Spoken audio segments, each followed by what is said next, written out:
crazy. Yes. Go crazy for Ray Shell.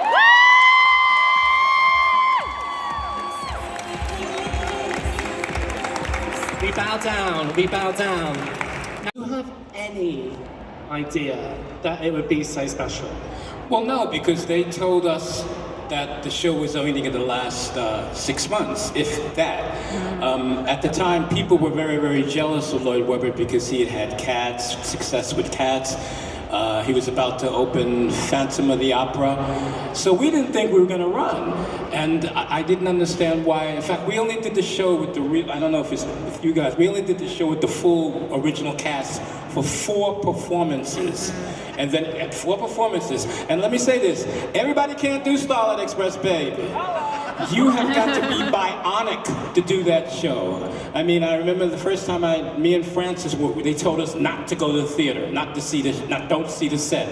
And me and Francis, being Virgos and being kids that don't listen to our parents, we went to see the show, we went to see the theater, and then when we looked up there, we said, we're gonna be skating up there?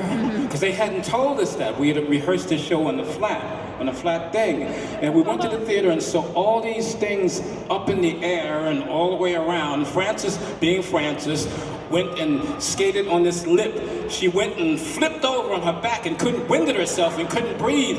And since we weren't supposed to be there, I said, Francis, get up. We gotta go. We're gonna get out of here. And she was thinking, I'm dead. But the thing about it is, it's that kind of show. You never know what's gonna happen. We sit there and we go, there's a hairpin. There's a hairpin on the thing. Because any one of those little things can bring you to the ground. So it was a trip learning it. We were like the guinea pigs, you know. Is that these kids are on stage doing all this choreography, singing all these songs, and like, try to say nothing, I do this every single day. And you don't. We have to make it look like it's easy. And you can't let people know that you're scared to shit. Scared to death. Multiple times. When do you remember how that felt? Yeah, I mean, I had to leave rehearsal because we were on, I can't think of the man's name. It was a big television show. And I remember going on the show to sing Starlight for the first time. And then when we went back, and the people wouldn't stop clapping. It wouldn't stop clapping. So I went back to rehearsal, and so Trevor Nunn says to Andrew, well, how did it go? And Andrew says, we were overshadowed. And he looked at me, and I was like, I didn't do anything except do the song that you told me to do. But the reaction of the audience from that television show made me realize, okay, this show might last more than 3 weeks. And it lasts for, I don't know how many years. In fact, I went back and played Papa. Yeah, I was walking down the street, and Arlene Phillips said, Ray, what are you doing? I said, I'm walking down the street. So Juan Satin, who originated Papa, had left the show and didn't turn up for the beginning of the next year. So they brought me in to play Papa, which was the weirdest thing, because I'd be sitting there and I had to do this to keep my mouth from singing Rusty's lines. It was the weirdest thing, just hearing Rusty and knowing, child, you ain't Rusty no more, shut up.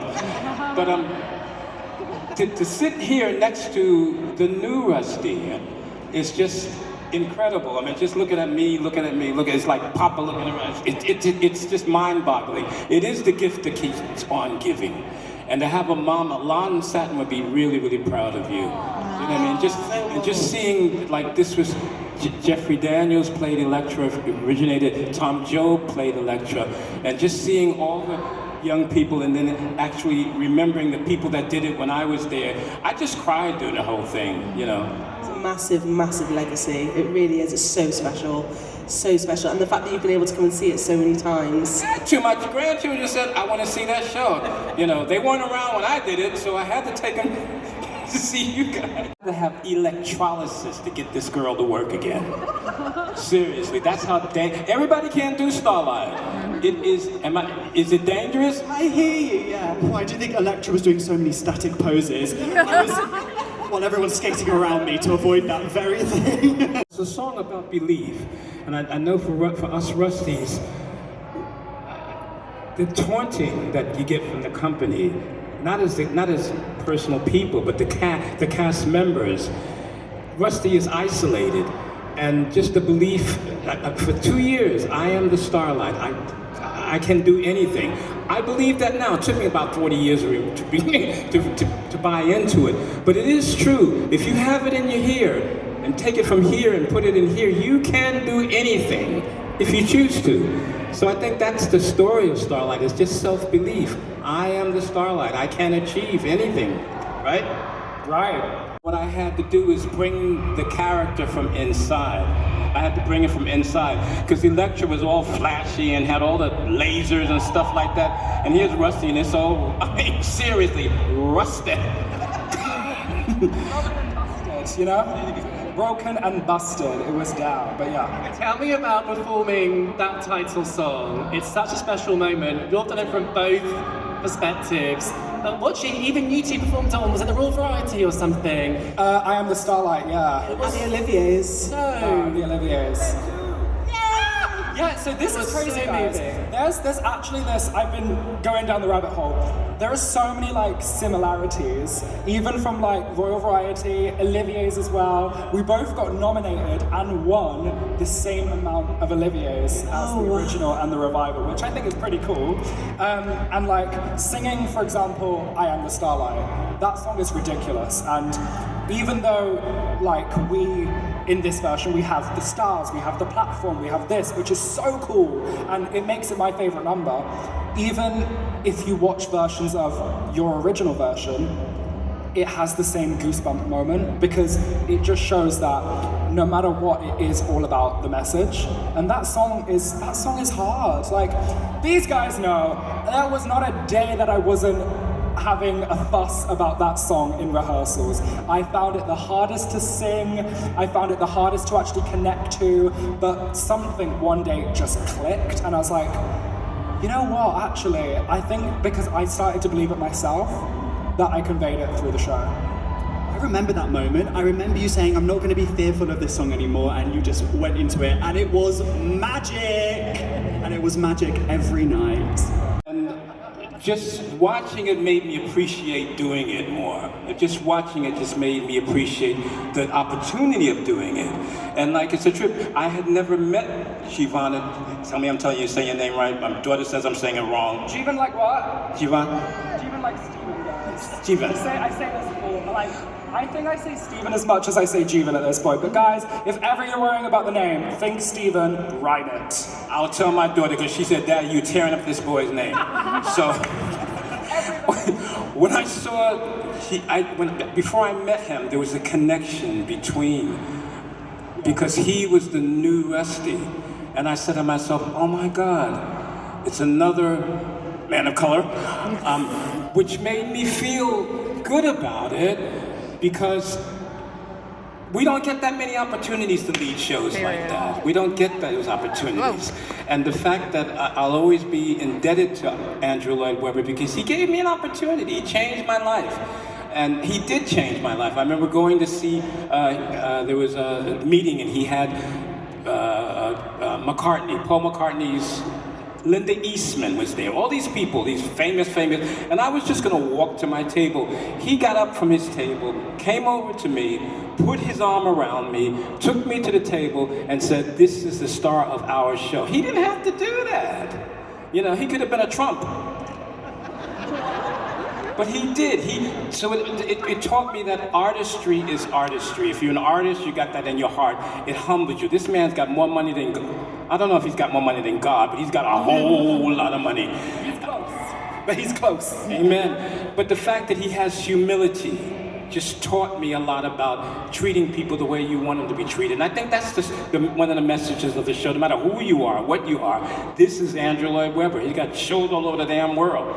And he can actually appreciate the fact that we do these things that make him his gold. Down, up, down, left, right, center. And this is gonna be so hard to explain. Bear with me. So, I'm gonna be with you guys. We've got the main stage here, and then we've got a ramp that goes like this, and it goes all round. Are you following? Yes. Okay. In race 4, I'm supposed to go all the way around, and then I'm supposed to go like up, and then I go down this middle massive ramp. this numpty, for some reason, thinks that I've just started the race. I've been racing for about 3-4 minutes already. And I'm like, oh, I'm just gonna go the normal way. I go onto like the lower bit where the main stage is. However, that would be fine, but I've got Electra, Pearl, Slick, and Greaseball behind me, who are all supposed to be losing because I'm supposed to be in front of them. So I go onto this main stage bit, and all of them carry on going up. They're up there where the winner bit is, and I'm on the main stage, and I just remember going, but also, by the way, I raced with someone called Hydra who's supposed to be following me. He didn't even bother. He left me in the dust. He said, I'm not following you there. He goes up, everyone goes up as in the way you're supposed to. I'm standing there on the lower ground like this. I just look at one of the ushers and she is crying in laughter going, what are you doing? And I'm like, I don't know what to do. And never in my life have I ever sprinted on skates. I don't know what possessed me. It was the Starlight. It possessed me. I whizzed so fast. It was so fast. Like, so fast. And in my ear, I'm hearing, Jeevan, what are you doing? Is everything okay? What's going on? I'm hearing this, I'm hearing that. I don't know which way's up nor round, which way's left nor right. I'm scared, and I whiz, like, up that side bit. And I think, do I go past you guys? I think we'd already cleared down and you just jumped over. I seriously, I just threw myself off that massive ramp. And then I had the nerve to then be accepted as the winner. I was going, I must find Pearl. I must find Pearl. I must find myself because I was in nowhere near the right place.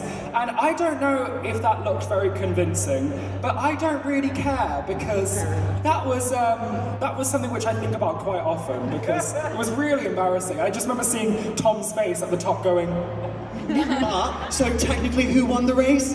Me. Brighton, I live in Brighton. I have 2 big pairs. I have my Starlight skates. After 40 years, I still have my skates so I can look at them. I have not put on any skates. They had a 40th anniversary, shows how old it was. I am. They had a 40th anniversary about a few months ago. I put one skate on, the skate with it. I said no. No, because all you need, these guys will tell you, all you need is to hurt yourself one good time, and that's it. So no, I look at these skates, I remember these skates, but I have not put them on. Tom, did you even take your skates home? Straight in the bin, no, not really. What I'm going to do is I'm going to wait a few years and then I'm going to invite all of my friends to a roller disco birthday party and I'm going to show them all up. I'll do one impressive lap and then I'll take them off again. It's new. It was called Be a Pump. Yes. Because Rusty was not a steam train originally. He was a pump water train, and then the Starlight comes down and turns him into a steam train. But Andrew and Trevor thought that was too complicated, and they cut the song. Child, I was so upset. But I'm not gonna sing it now. But I do remember it. But there's melodies from it that still so Dinah, what's wrong? Da, da, da, da, da. That was part of Be a Pump. So me and lyrics, I never accept the lyrics until a show has actually opened because they can go. Actually, you know, that's really, really true because similarly, before, like when I got the job, I was like, I'm going to be singing Starlight Express. I'm going to analyze every lyric. And so I did. I walked in going, when your good nights have been said and you're lying in bed. And they were like, you're not doing that. And I went, that's what they did in the original. I think a big part of lyrics is actually having acceptance with the fact that they can change. They can change depending on the song, the show, but also depending on you. Like, think about the fact that even a tiny lyric, which is a pronoun, think of how many were changed in our show, you know? Because it's having that fluidity to accept change in lyrics. It might not change the meaning, but I just think it's something which, when you actually sit down and think about, there are so many small changes, and in a way the small changes kind of make the big one.